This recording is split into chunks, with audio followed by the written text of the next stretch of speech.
घेऊया सगळं घेऊ. अरे बापरे. Hello guys, welcome back to my channel और this video is all about my husband's birthday. तो देखते हैं चलो मैंने बर्थडे कैसे मनाया। तो सबसे पहले तो मैंने अपने खुद इस कोमल कोमल हाथों से ये सारा डेकोरेशन किया था, बलून फुगाए और सब कुछ किया। उसके बाद मैंने केक मंगा लिया और गिफ्ट भी लाकर रख दिया है ये। और मैं अंदर चली गई उनको बुलाने के लिए। उनको पता नहीं था मैं बाहर क्या कांड कर रही हूँ और वो थोड़ा रेडी होके बाहर आए, देखते हैं। वाह, अरे बापरे. बस. हे एवढं सगळं केलंय. हा. बस तर. Happy birthday. So this was his reaction, अरे बाप रे वाला, और it was so funny to watch. उसके बाद उन्होंने अपना केक वेक चेक किया, अगर हाँ हबी डाला है। फिर मैंने बोला कि आपके लिए गिफ्ट भी लाई हूँ, मैं इतनी भी बुरी नहीं हूँ और मैंने अपने खुद के पैसों से कमा के ये गिफ्ट दिया है। पता नहीं मुझे कितनी मेहनत करनी पड़ी है इसके पीछे। एनीवेज इतनी भी ज़्यादा मेहनत नहीं की है मैंने। और उसके बाद उन्होंने गिफ्ट खोल के देखा और उसको बहुत ज़्यादा पसंद आया, क्योंकि मैंने उनको दी है कान की बाली जिसके नीचे है रुद्राक्ष। उनको बहुत दिनों से ये चाहिए था और उनको मिल गया तो he was very happy. But मेरे पति की मुस्कान से पता नहीं चलता है कि वो खुश है कि दुखी है। देखो उसका फेस खुशी वाला, ये इतना ही खुश हो सकता है वो बंदा, इसके अलावा उसकी खुशी का मतलब कोई और रिएक्शन नहीं है उसके पास। तो उसके बाद मैंने बोला चलो छोड़ो यार, केक कट करते हैं। और हम दोनों ही घर में थे तो मैं हैप्पी बर्थडे पीछे से गा रही थी और वो केक कट कर रहे थे, बस इतना सा हो गया। और ही वाज सेइंग कि thank you so much, I am so happy, इतना कुछ किया है तुमने मेरे लिए। पता नहीं मन से बोल रहा था कि ऊपर ऊपर से बीवी से कौन मोल ले झगड़ा, इसलिए बोल रहा था। तो उसके बाद हमने केक वेक कट कर लिया और सो गए रात में केक खा के। और सुबह मॉर्निंग में हमारा प्लान था मूवी देखने जाने का, वो भी गदर 2। और निकलते वक्त ही हमको इतना सारा ट्रैफिक लग गया भाई। और पता नहीं ये कौन होशियार बंदा था ड्राइवर, जो इतनी सारी झाड़ियों के बीच में बड़ा सा ये ट्रक डाले जा रहा था। लाइफ में पहली बार ऋषि लेट हुए हैं, वो भी पूरा 15 मिनट निकलने के लिए लेट हो चुके हैं ऑलरेडी। और शायद हम आधा घंटा लेट पहुंचने वाले हैं मूवी को। स्टिल ही चिल, मतलब ये सब कैसे हो गया, हम आई कांट गेट इट। मतलब ये मेरे साथ का असर है उनके ऊपर कि वो भी लेट लतीफ हो चुके हैं और चिल रहे हैं। कैसे रह सकते हो तुम इतने शांत, बताइए। तूने बिगाड़ दी रे मेरी आदत। अरे सच सच बता दो दुनिया को कि डर गए मुझसे। हाँ वो मुझसे डर गए, मुझे पता है वो एक्सेप्ट नहीं करेगा, but it's you know fact. Finally हम लोग पूरा 20 मिनट लेट पार्किंग में पहुंचे ग्रैंड हाई स्ट्रीट के मॉल के। वहाँ पर हम लोगों ने टिकट ऑलरेडी बुक किया और हम भाग रहे, लिफ्ट ढूंढ रहे, पता नहीं लिफ्ट भी नहीं मिल रही थी हम लोगों को। इधर उधर देख रहे यार पार्किंग में कहाँ खो गया, ऐसा हो गया। फाइनली हम लोग थिएटर में पहुंचे और मूवी ऑलरेडी आधा घंटा मिस हो चुका था। और उसके बाद इंटरवल हो गया और हम लोग चले गए पॉपकॉर्न, पेप्सी और समोसा लेने। एक्चुअली मैं मूवी देखने उसी के लिए तो आती हूँ और पता नहीं ये मोहतरमा मुझे क्यों आगे नहीं जाने दे रहे हैं। पॉपकॉर्न घेऊया. पॉपकॉर्न, हां समोसा, घेऊया सगळं घेऊया. और यहाँ पर ऐसे बच्चों की आवाज़ निकाल के पूरी बचकांड हरकतें करके मैं उनको बोल रही हूँ कि मुझे पॉपकॉर्न भी चाहिए, मुझे पेप्सी भी चाहिए, मुझे समोसा भी चाहिए। और वो बोल रहे हाँ हाँ दिलाता हूँ, चुप बैठ। सब लोग मेरी मुँह को देख रहे हैं। वैसा वाला रिएक्शन था उनका। और फाइनली हम लोग वहाँ पर पॉपकॉर्न परचेस करने के लिए चले गए और वो पे कर रहे थे मेरे कार्ड से। तो मैं उनको चिढ़ा रही थी वो स्टाफ के सामने कि अरे रे कैसा पति है तू, मेरे कार्ड से पे कर रहा है। और वो वहाँ पे बोल रहे चुप बैठ, बिल तो मेरे से ही भरवाती है, कार्ड तेरा हुआ तो क्या हुआ। और बस मैं मज़े ले रही थी, मुझे बड़ा मज़ा आता है ऐसे करने के लिए। मतलब मेरा हस्बैंड मुझे कभी किस चीज़ के लिए मना नहीं करता है, लेकिन फिर भी मुझे वो सुकून चाहिए होता, वो जो ताने मारने वाला, और मैं देती रहती हूँ।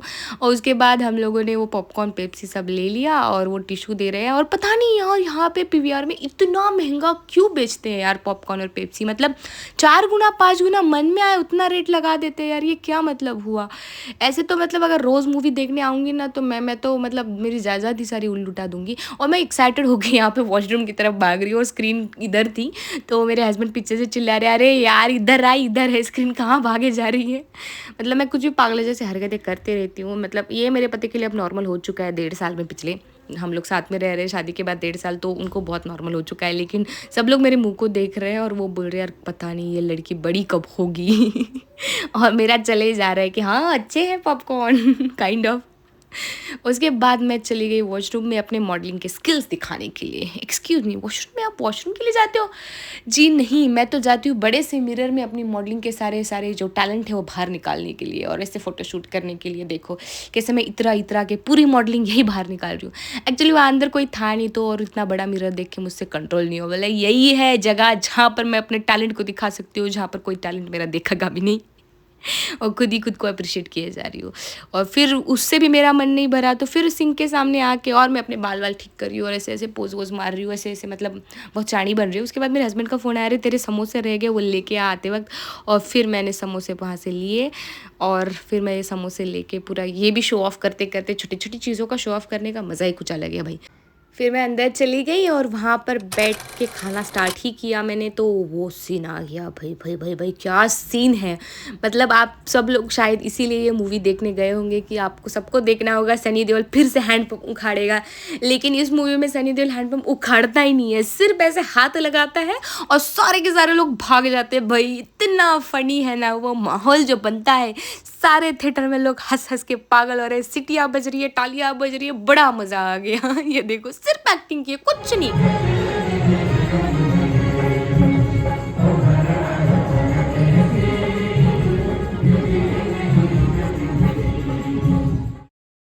मूवी ख़त्म होने के बाद मैं बाहर आ गई मॉल एक्सप्लोर करने के लिए।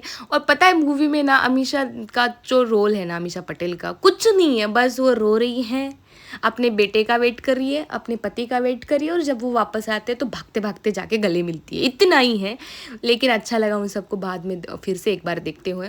और यहाँ पर फिर मैंने देखा कि यार मॉल में बहुत सारे ब्रांड्स हैं। मतलब इसके पहले भी आई थी और इसके पहले जब भी आई थी कुछ परचेस करने गई थी तो मैं वो पर्टिकुलर ब्रांड में जाके परचेस करती थी। तो इस बार तो मैं कुछ परचेस करने आई नहीं थी क्योंकि देखो यार शॉपिंग करूँगी तो फिर तो मेरे पति का बर्थडे हैप्पी की जगह से ऐड हो जाएगा, इसलिए मैंने सोचा सिर्फ एक्सप्लोर करेंगे और देखेंगे क्या क्या है। तो मैं सारे इतने सारे ब्रांड्स हैं, मैं सारे मेंशन कर दूँगी क्या क्या है, आप चाहे तो इस मॉल में जा सकते हैं। उसके बाद हमको दिखा एक टैटू का शॉप जहाँ पर लिखा हुआ था कि वो ईयर पियर्सिंग भी करते हैं। और मेरे हस्बैंड को मैंने कल ही सोने की बाली गिफ्ट की है, उसको पहनने के लिए तो ईयर पियर्सिंग करनी पड़ेगी। तो मैंने उनको ज़बरदस्ती वहाँ पे लेके गई और बोला आपको ईयर पियर्सिंग करनी पड़ेगी। मतलब वो खुद भी करना चाहते थे, मैं इतनी भी ज़्यादा नहीं करती उनके ऊपर, वो खुद ही बोल रहे थे कि मुझे करना पड़ेगा तभी तो मैं पहनूंगा। और फिर वो उन्होंने पूछा कि आप कौन सा वाला स्टड यूज़ करना चाहेंगे, मतलब ये सिल्वर वाला या गोल्ड वाला। तो मुझसे पूछ रहे अरे हमें गोल्ड वाली बाली पहननी है तो गोल्ड ही करना पड़ेगा ना।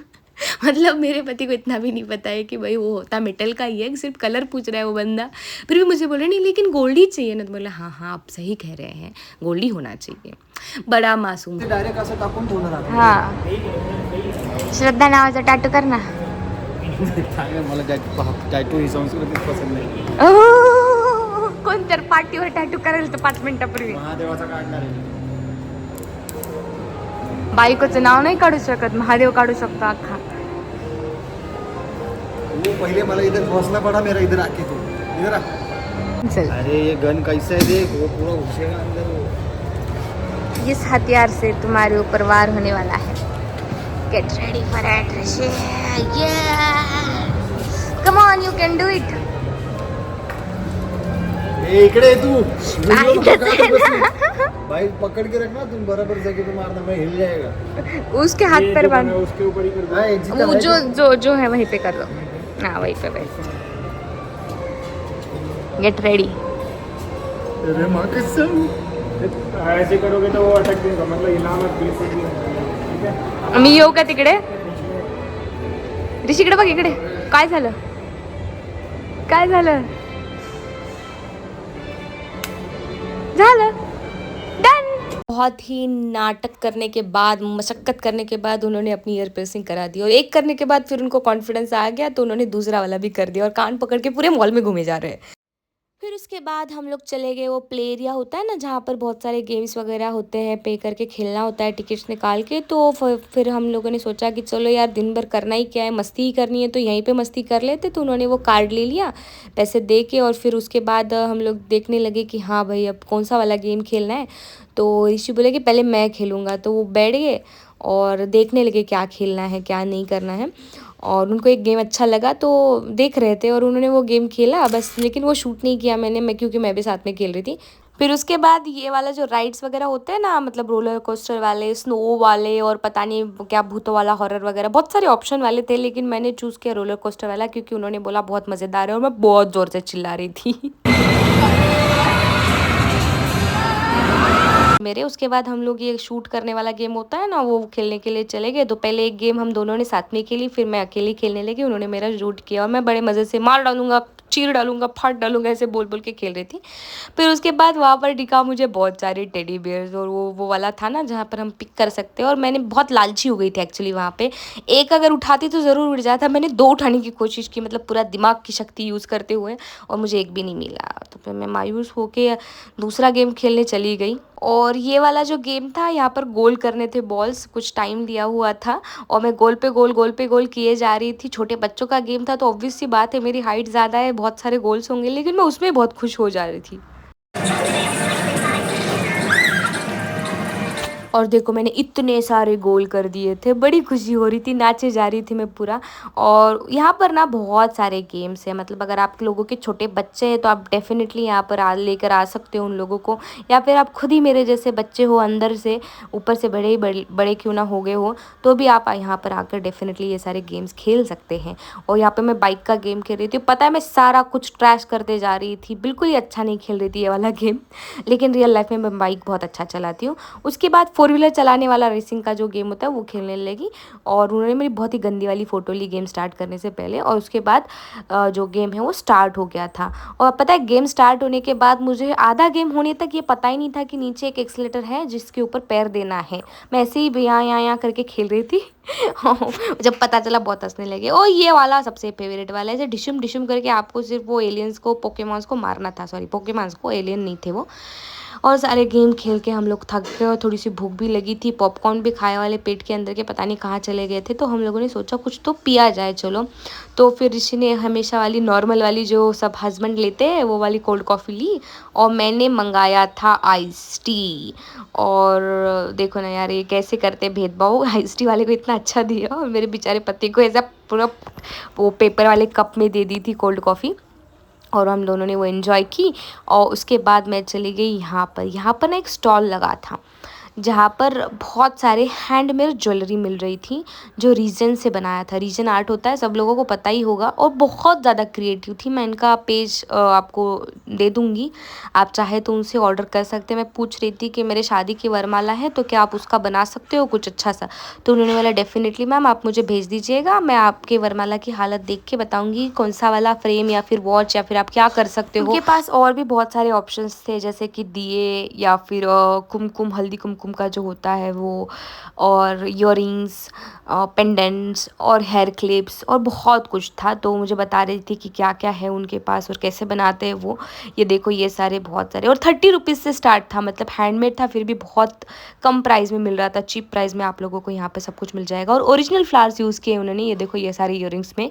तो मुझे काफ़ी क्रिएटिव और अच्छा लगा। मुझे खुद भी रीजन आर्ट करना पसंद है, लेकिन मैं इतना ज़्यादा प्रोली नहीं कर पाती हूँ, छोटा मोटा कुछ बना लेती हूँ। इन्होंने बहुत ही मतलब सटल तरीके से किया है। तो उसमें से मैंने एक पेंडेंट ले लिया, परचेस कर लिया, और इयररिंग्स भी ले लिए मैंने। ऐसा करके एक सेट परचेस किया और बहुत अच्छा था, मुझे बहुत ज़्यादा पसंद आ गया वो। पैसा कट गया बेचारा।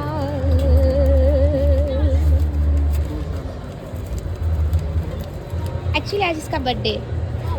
खर्चे ये कर, थैंक यू। हाँ, तो पति के बर्थडे पे वाइफ को गिफ्ट मिलता ही है। देखा सब हाँ बोल रहे।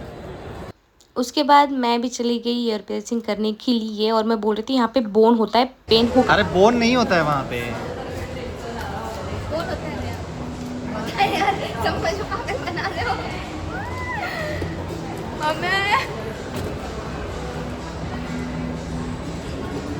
तो सब लोगों ने मुझे पागल बनाया और वहाँ पे बिठा दिया कि नहीं नहीं बिल्कुल पेन नहीं होता है। और फिर मैं बैठ गई, फिर वो मार्किंग करने लगे कि कहाँ पे करना है एग्जैक्टली स्टड का मतलब। तो मैंने बताया कि मुझे यहाँ पर करना है, तो उन्होंने पेन से मार्क किया सबसे पहले, और उसके बाद फिर उन्होंने गन ली, और वो पता नहीं स्टड नीचे गिरे जा रहा था बार बार, और वो बार बार उठा रहे थे। पहले मुझे इतना डर लग रहा था।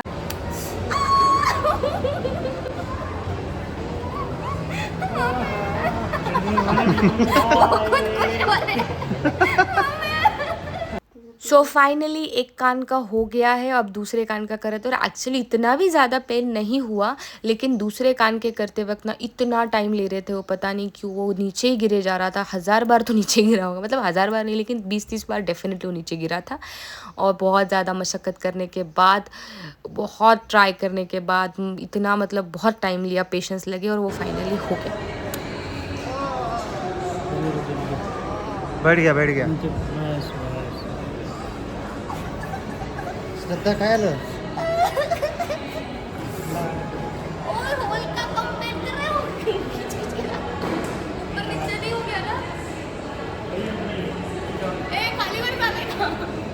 और फिर मेरे कान बहुत दुखने लग गए थे, तो मैंने बोला चलो अब घर निकलते हैं और फाइनली घर जा रहे हैं। Thank you so much for watching my video. मेरे चैनल को लाइक शेयर सब्सक्राइब करना बिल्कुल ना भूलिए। Bye bye.